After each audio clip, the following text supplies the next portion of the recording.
క్యూజురో, చెప్పమ్మా. నువ్వు నేను అడగబోయే దాని గురించి నువ్వు బాగా ఆలోచించి మరీ చెప్పాలి. నువ్వు ఇతరుల కంటే ఎందుకు అంత బలంగా పుట్టావో నీకేమైనా తెలుసా? నాకేం తెలీదు.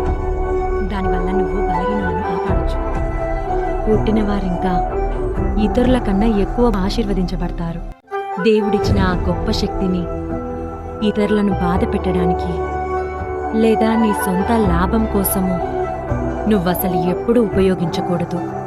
బలహీనులకు ఎంతగానో సహాయం చేయడం బలంగా జన్మించిన వారి కర్తవ్యమవుతుంది. కర్తవ్యాన్ని ఎప్పుడూ బాధ్యతనుకోవాలి. ఆ విషయాన్ని ఎప్పటికీ మర్చిపోకూడదు.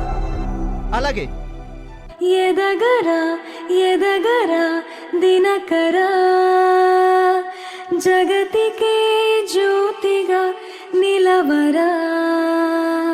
పడమరా నిసితెరా వాళ్ళని, చరితగా ఘనతగా వెలగరా.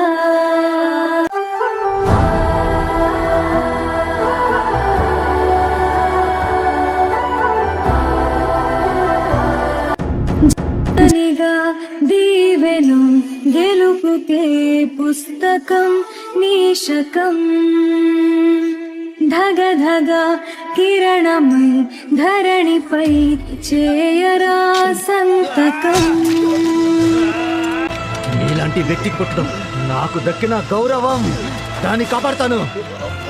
ఇంత మంచి బలమైన బిడ్డకు నేను తల్లిని కావడం నా అదృష్టం. అన్నీ నీకు అప్పగిస్తాను. ఇక అన్నీ నువ్వే చూసుకో.